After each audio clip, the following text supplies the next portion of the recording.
Tiang was a nobody, and in the grand design of the Azure Cloud sect, nobodies were meant to sweep. He wore the gray, coarse-woven robes of a low-tier outer servant. His hands were calloused from the rough bamboo of his broom. His face was entirely unmemorable, and his spiritual meridians were as dry and narrow as a choked irrigation ditch. To the Grand Masters, he was part of the background, no more notable than the dirt he moved across the stone courtyard. Then came Bayo. Bayo was the sect's golden child. Born with the fated triple sun spiritual physique, Bayo possessed teeth that flashed like porcelain, hair that fell in a perfect wind-defying cascade, and a stride that practically demanded a cheering section. Today, Bao was returning from a hunt in the misty peaks, dragging the carcass of a rare fire viper behind him. The outer disciples erupted into practiced, envious praise. Tian sighed, leaning on his broom, waiting for the crowd to clear so he could sweep up the mud they were tracking onto the stone. Suddenly, the sky didn't crack, but the air above Bao's head glistened. Tian blinked. He rubbed his eyes. Floating exactly 3 inches above Bao's pristine top knot was a massive, unfurled scroll of radiant golden light. It hummed with a faint celestial resonance, vibrating with ancient power. Tian looked left. He looked right. The disciples were still swooning over Bao's battle-torn robes. The sect guards were nodding in approval. Nobody was looking at the giant glowing neon sign in the sky. Tian squinted and read the elegant, flowing calligraphy burning into the golden parchment. Current destiny: slain the fire viper. Status: completed. Narrative reward: divine flame pill. Increases chi by plus 100. Current heavenly luck: 100/100ths. Unstoppable chosen one.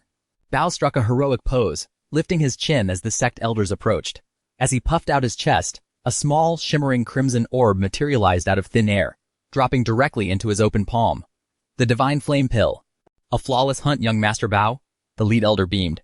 It was nothing, Bao laughed, waving his hand with practiced modesty. The heavens simply favored the righteous. But Bao's hand wave was too reckless. Distracted by his own speech and the adoring gasps of a nearby female disciple, Bao's fingers slipped. The slick, crimson pill tumbled out of his hand, bounced off his silken boot, and rolled directly into a thick, thorny briar patch beside the courtyard path. Tian watched Bao's golden scroll flash a bright, red error message stating that his inventory was full, his attention had lapsed, and the narrative was attempting to reroute. Bao didn't even look down. He was already walking toward the inner chambers, leading his parade of admirers, entirely unaware that a priceless celestial artifact had just slipped through his fingers. He didn't need to check his pockets. Things just worked out for him. The universe would surely provide another breakthrough tomorrow. Tian waited until the footsteps faded. He walked over to the briar patch, his gray broom sweeping aside the thorny branches. He reached into the dirt, his fingers closing around the warm, vibrating crimson pill. The moment his skin touched it, the golden scroll above the empty path flickered wildly, the text rewriting itself to declare a critical error. Tian didn't hesitate. He popped the divine flame pill into his mouth and swallowed. An instantaneous shockwave of raw, molten spiritual energy erupted from his stomach. His choked, dry meridians didn't just open. They violently shattered and reformed, widening into roaring rivers of chi. He gasped, gripping his broom to keep from collapsing as a permanent, heavy wave of power settled into his bones. He wasn't a background character anymore. He was a glitch in the ledger of fate. Over the next week, Tiang learned the rules of the scroll. Bao was completely blind to it. To Bao, the world was a linear story where he was the writer. He walked through life with the supreme confidence of a man who believed every coincidence was a personal gift from the gods. Because of this arrogance, Bao skipped the boring parts of the world. Tiang, walking 30 paces behind him in his dusty gray robes, read the parts Bao skipped. On a Tuesday afternoon, Bao strutted through the sect's lower market, looking for a weapon worthy of his upcoming promotion. He bypassed the row of common vendors, his eyes set on the glittering, expensive jade-encrusted rapiers at the Grand Pavilion. Along the muddy edge of the road sat Old Feng, a senile, filthy blacksmith who smelled heavily of cheap rice wine. Old Feng was weeping quietly, holding a heavy, rusted iron bar, muttering nonsense to himself. Bao walked right past him. He didn't just ignore him. He actively stepped over the old man's outstretched hand, scoffing at the dirt it left on his white boots. "Get out of the way, old fool. You're blocking the path of the righteous." Tian stopped dead in his tracks. Floating directly above Bao's head, the golden scroll of fate had shifted. A bright blue quest prompt was flashing violently, desperate for Bao to look at it. It flagged a proximity encounter with a hidden immortal, identifying Old Feng as the exiled sect founder. The scripted trigger required asking about the rusted iron bar and comforting him regarding his late wife to receive the fated reward, the divine-grade dragon-slaying saber. Instead, the tracker updated with a prompt showing Bao skipping the dialogue entirely. Tian looked from the flashing golden text to the crying old man, then back to Bao's retreating, arrogant back. "The idiot," Tian whispered. Tian walked over and sat down directly in the mud next to Old Feng. He didn't have a divine physique, and he didn't have white silk robes, but he had a clean rag. He gently wiped the tears from the old man's weathered face. "Elder," Tian said softly, his voice grounded and patient. "That is a heavy burden you carry.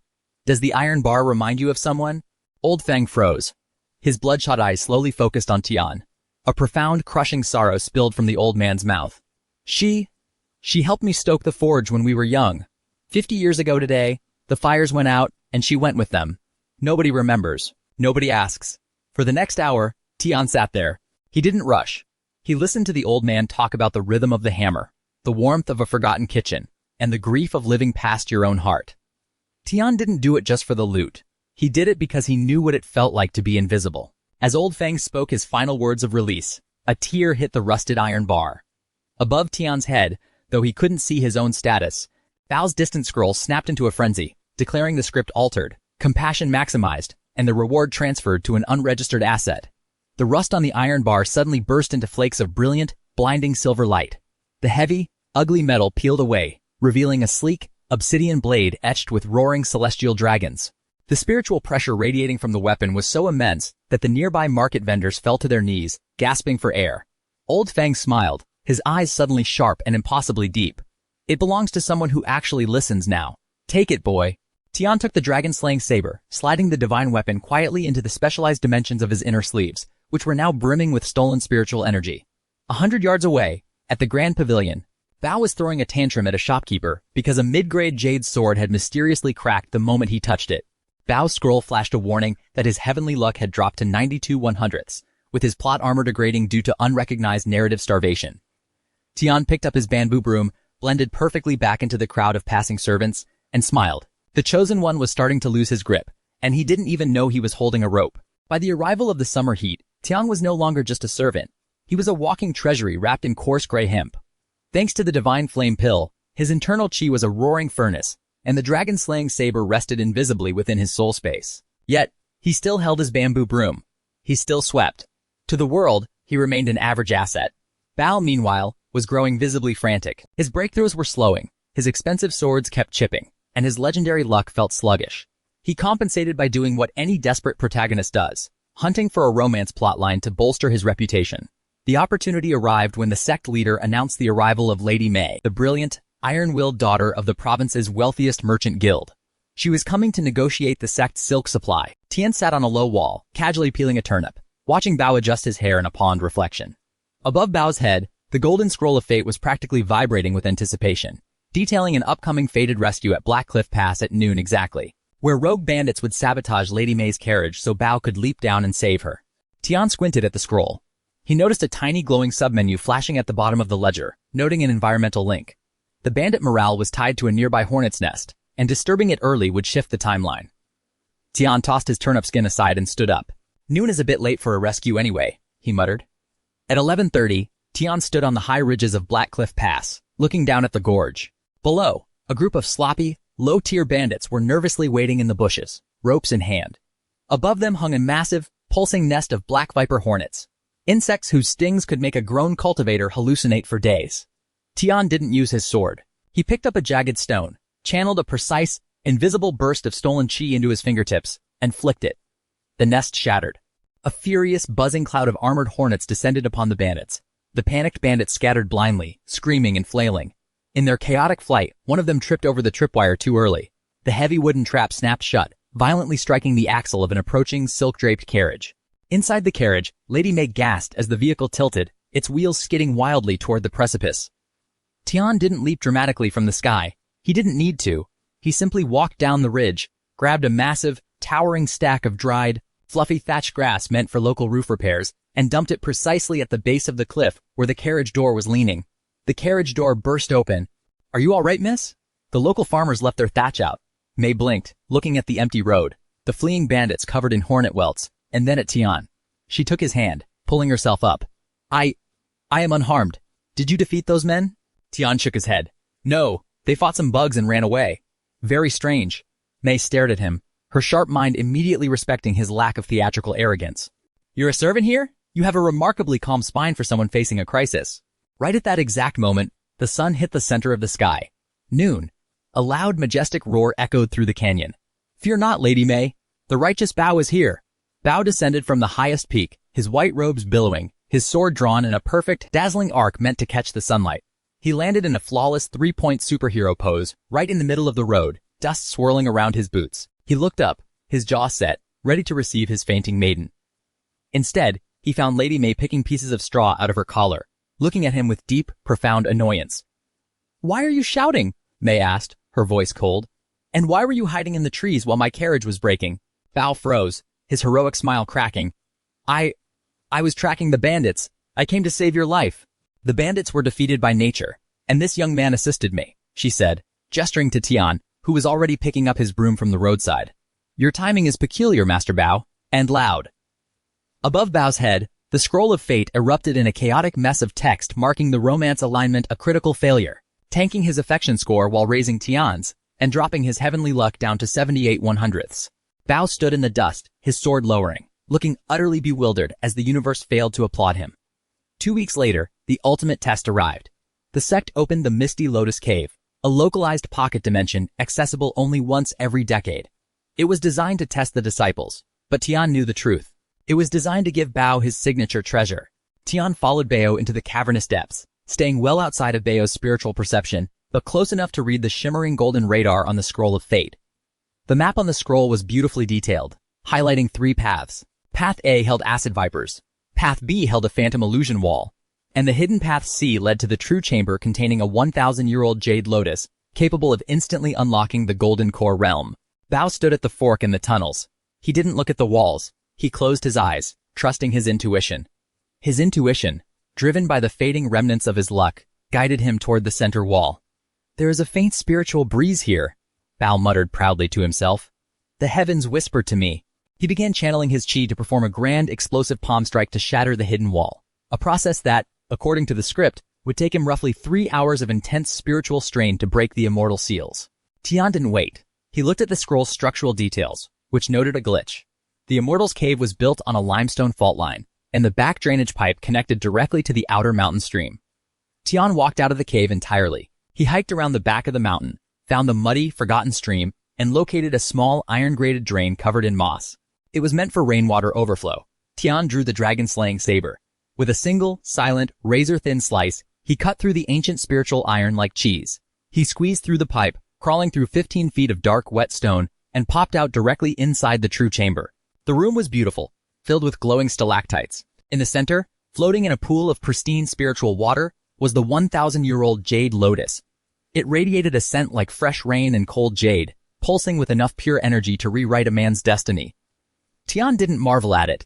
He pulled a common, dirt-covered winter turnip from his pocket, one he had stolen from the kitchen earlier. He plucked the jade lotus from the pool, feeling the immense, cool power rush into his sleeves. Then, with meticulous care, he placed the muddy turnip right into the center of the pristine, glowing pedestal. "A fair trade," Tian whispered, crawling back into the drainage pipe. 3 hours later, a sweaty, exhausted, and blood-soaked Bao finally shattered the illusion wall from the front entrance. He stumbled into the chamber, his chest heaving, his face pale from overexerting his chi. "Finally," Bao gasped, falling to his knees. "The divine treasure, it is mine." He dragged his eyes up to the pedestal. The room was silent. There was no glowing lotus. There was only a single, heavy, brown turnip sitting in the holy water, looking remarkably round and stupid. Above Bao's head, the scroll of fate turned a violent, angry shade of crimson, flashing like a dying star to signal an essential plot item was missing. Narrative starvation was imminent, and his heavenly luck had plummeted to 55 1/100ths. Bao let out a hollow, cracked shriek that echoed through the empty caves, clutching his head as his perfect hair finally began to fray. He didn't understand. He had followed his destiny perfectly. Why was the world giving him vegetables? Outside the mountain, Tian sat by the stream, chewing on a stalk of grass, watching the golden light in the distance flicker toward a dark, unstable purple. Bao was losing his mind. His eyes, once bright with the untamed light of a chosen genius, were now bloodshot and sunken. His pristine white robes were wrinkled, his top knot was perpetually crooked, and his hands shook whenever he reached for his sword. He spent hours pacing his private courtyard, muttering to himself, looking over his shoulder at every rustle of the bamboo leaves. "Someone is stealing my air," Bao hissed, his voice cracked and raw. "The luck, the encounters, someone is plucking them right out of my hands." He had tried to cultivate with the turnip he found in the cave, thinking it was a test of faith from the ancestors. It was just a turn-up. He had spent 3 days eating raw, muddy starch, gaining nothing but a terrible stomachache and the mockery of the outer disciples. Tian walked past the courtyard gate, his bamboo broom scraping rhythmically against the stone. Bao didn't even look at him. To Bao, Tian was just a background prop, the human equivalent of a wall or a decorative rock. He didn't notice the faint silver sheen of qi rippling beneath Tian's gray hemp sleeves. Nor did he notice that Tian's eyes were locked on the glowing golden parchment floating above his head. The scroll of fate was in a state of absolute panic, indicating his luck was at a critical low of 34 1/100ths, and that his current action was to summon the obsidian shadows to eliminate the ghost of the sect. Tian stopped sweeping for a fraction of a second. The obsidian shadows were the sect's secret enforcement squad, a group of mid-tier golden core cultivators who moved like smoke and killed without leaving a trace. Bao reached into his robes, pulling out a dark, jagged jade token. He smashed it onto his stone table. "Come forth!" 3 figures materialized from the shadows of the courtyard wall. They wore skin-tight black leather and masks made of cold iron, their breathing entirely silent. The leader knelt before Bao. "Young Master Bao, who requires deletion?" "There is a ghost in the sect," Bao snarled, leaning over the table, his face twisted. "A thief, a master of stealth who sneaks into secret realms and subverts my fated path. I don't know his face, his name, or his cultivation level, but he is hunting me. I want you to scour the sect. Find anyone who has shown a sudden increase in strength, anyone buying rare elixirs, or anyone acting out of character." The assassin leader nodded slowly. "A hidden master. We will trace the spiritual fluctuations of every elder and inner disciple. If this ghost exists, he will bleed before dawn." Tian, standing 20 paces away with his broom, looked up at Bao's scroll. A small subtext window noted their tracking protocol used soul-sent vermilion to target anyone possessing high-level qi signatures. Tian looked inward at his own soul space. Thanks to the divine flame pill and the jade lotus, his qi reservoir was sitting at a massive, roaring 1,200 units. If an assassin walked past him right now, he would light up like a bonfire in a dark forest. Well, Tian thought, turning his broom around to sweep the other way. Time to go to work. That night, the Azure Cloud sect was dead silent, bathed in the pale, cold light of a crescent moon. The 3 obsidian shadows moved through the rooftops like panthers, their hands holding small, glowing crystal vials filled with soul-sent vermilion. The liquid inside the vials sloshed toward the inner disciple quarters, pulled by the high-level spiritual signatures of the sect's elite. Suddenly, a massive, explosive spike of raw, unrefined divine energy erupted from the lowest section of the mountain, the servant outhouses. The 3 assassins stopped dead on a roof ridge. Their crystal vials violently shuddered, the red liquid pointing due south, boiling against the glass. "What immense power!" the leader whispered, his iron mask glinting. "It matches the profile. The ghost is hiding in the servant quarters, masking his presence as a peasant." They dropped from the roof, sprinting silently through the shadows toward the source of the energy. When they arrived at the old, dilapidated wood-chopping yard, the spiritual energy vanished. The air was completely still. The only thing in the center of the yard was a small, flickering oil lamp sitting on a wooden chopping block. Next to it stood Tian, wearing his gray servant robes, a dull iron hatchet in his hand, lazily splitting a log. The 3 assassins materialized around him, their daggers drawn, surrounding him in a triangle formation. "Where is he?" the leader demanded, his voice a low, lethal hiss. "Where's the master you serve, boy? We traced his qi directly to this spot." Tian didn't look up from his log. He swung the hatchet down with a dull thud. "I don't know any masters, sirs. I'm just splitting wood for the morning kitchens." "Do not lie to us," the second assassin growled, stepping closer, his vial of vermilion bubbling frantically as it neared Tian's body. "The sensor doesn't lie. The spiritual pressure is emanating from this?" Tian asked. He slowly slid his hand into his wide, coarse gray sleeve. He didn't pull out a sword. He pulled out a half-eaten, slightly bruised, 1,000-year-old jade lotus, casually taking a bite out of it like it was a crisp apple. The moment the lotus was exposed, the raw, concentrated energy of a golden core breakthrough flooded the yard, blinding the assassin's spiritual senses. Their tracking vials instantly shattered from the sheer pressure of the proximity. "The jade lotus," the leader gasped, his eyes widening behind his iron mask. "The stolen treasure of the cave. You are the ghost?" "I'm just a sweeper," Tian said, his voice entirely devoid of fear. "But I do have this." Tian didn't draw a weapon from his belt. He reached into his own chest, his fingers sinking into his soul space. With a low metallic ring that shook the very foundations of the mountain, he pulled out the dragon-slaying saber. The obsidian blade drank the moonlight, the etched dragons turning a deep, predatory crimson. The assassins didn't even have time to scream. Tian moved. He didn't use a flashy named sect technique. He used the simple, repetitive motion he had practiced 10,000 times while sweeping the courtyard. A single, horizontal sweep of the blade. An arc of black, Razor-sharp chi split the night air. It passed through the stone walls, the wooden logs, and the three assassins in a single, silent instant. The three obsidian shadows froze. A thin red line appeared across their iron masks. Then, like dust blown by the wind, their bodies dissolved into fine gray ash, scattering across the muddy floor of the woodyard. Tian wiped the blade of the saber with a corner of his dirty gray robe, then slid it back into his soul. He picked up his broom, which was leaning against the chopping block, and looked up at the sky toward Bao's private quarters. Floating in the distant air, miles away but perfectly visible to Tian's eyes, Bao's golden scroll of fate took a massive, violent hit, showing his luck at a near-bankrupt 12/100ths, alongside notes of severe psychological collapse. Tian smiled, the sound of his broom starting up again in the dark. The grand tournament was in 3 days. Bao was going to enter the arena completely naked of fortune, protection, and allies, and he still didn't even know who was holding the shears. The central arena of the Azure Cloud sect was an ocean of noise. 10,000 spectator sects from across the province, imperial dignitaries, and grand masters packed the stone coliseum to witness the grand tournament finale.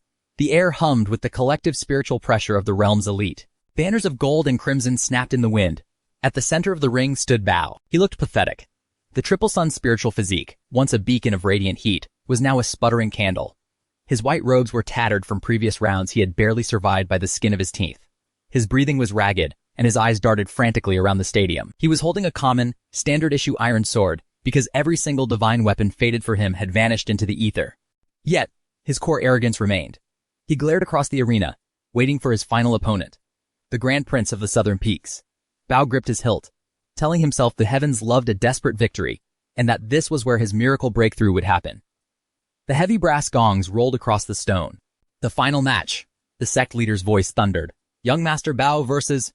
The sect leader paused, squinting at the parchment in his hand, his brow furrowed in deep, profound confusion. Versus floor sweeper Tian? The stadium fell into a dead, stunned silence. From the eastern tunnel, Tian walked out.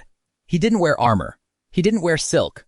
He wore his same, faded gray hemp servant robes, stained with the dust of the outer courtyards. In his right hand, he carried his old, fraying bamboo broom, dragging it lazily along the pristine white marble of the arena floor. Bao blinked, his jaw dropping. You? The floor sweeper? Is this a joke? Where's the prince? The prince had a terrible bout of sudden stomach cramps after drinking the tea left in his waiting room, Tian said, his voice entirely flat, carrying perfectly across the silent arena. I was sweeping nearby, and the judges said the bracket required a physical body in the ring to avoid a forfeit. So, here I am. Bao's face flushed with a mixture of rage and hysterical relief. A servant? The heavens are mocking me. I am the chosen one of the Azure Cloud. I have survived assassins, curses, and the theft of my treasures. I will cleave you in two with a single strike. Bao lunged. He channeled every ounce of his remaining chi into his sword, executing his signature sun-shattering slash. A wave of golden fire erupted from his blade, rushing across the stone directly toward Tian. Tian didn't dodge. He simply lifted his bamboo broom and swung it downward in a mundane sweeping motion. An invisible, terrifying wall of pure obsidian chi erupted from the fraying bamboo bristles. It didn't just extinguish Bao's golden fire. It violently erased it from existence. The shockwave slammed into Bao, shattering his iron sword into 1,000 pieces and sending him crashing backward into the marble floor, coughing up blood. Bao lay in the dust, gasping, looking up in absolute horror as Tian calmly walked toward him, dragging the broom behind him. How? Bao wheezed, his mind fracturing. How does a servant have this power? What are you? I told you, Tian whispered, stopping right in front of him. I'm the guy who sweeps up the things you drop. Tian reached out with his left hand, his fingers closing around the empty air above Bao's head. He didn't grab Bao's hair. He grabbed the edge of the invisible reality. With a sharp tearing motion, Tian pulled downward. A violent golden shockwave rippled through the minds of everyone present. For the first time in history, the heavenly Dao scroll of fate materialized into the physical realm, visible to every eye in the stadium. A collective gasp echoed from 10,000 throats as the massive, radiant golden parchment unfurled across the entire sky, burning with celestial light. Bao looked up, his eyes widening to the size of saucers. For the very first time in his life, he saw it. No, Bao choked out, tears of absolute despair spilling down his cheeks as he stared at the sky. No, it's mine. The luck was mine. The treasures were mine. The princesses were mine. You stole my life. You skipped the dialogue, Bao, Tian said softly, looking down at him with genuine cold pity. You stepped over the beggars. You ignored the old men. You thought the world belonged to you just because you were born in white silk. The universe didn't fail you. You just didn't care enough to read the fine print. The golden scroll of fate in the sky erupted into a blinding celestial flash. A massive pillar of pure, radiant golden light descended from the heavens, completely bypassing Bao, and slammed directly into Tian. The stadium shook as the raw authority of the universe flooded Tian's soul. His gray hemp robes didn't change color, but they began to flow with a silent, terrifying cosmic weight. His eyes burned with the steady, unyielding light of the stars. The text on the scroll rewrote itself one final time, locking the status of the new protagonist into place and marking Bao as a common peasant background asset. The golden light faded. Bao tried to stand, but his legs felt heavy, clumsy, and weak. The spiritual pressure that had defined his very birth was completely gone. His posture slumped, his perfectly sharp, handsome features blurred, his face becoming entirely ordinary, plain, and forgettable. He looked down at his hands. They were suddenly rough, coarse, and smelled faintly of cheap turnip starch. The crowd in the stadium looked at Bao, but their eyes slid right past him, unable to hold their focus on someone so profoundly average. To the 10,000 cultivators, Bao had simply become part of the background, a nameless nobody in a crumpled dress. Bao stumbled backward, uninjured but entirely shattered, and melted quietly into the massive crowd of fleeing servants and terrified spectators, completely forgotten by history before he even left the ring. Tian stood alone in the center of the grand arena. He looked up at the sky, where the scroll of fate now hovered perfectly above his own head, flashing with 1,000 new, high-tier quest markers, divine realms, and cosmic battles waiting to be fought.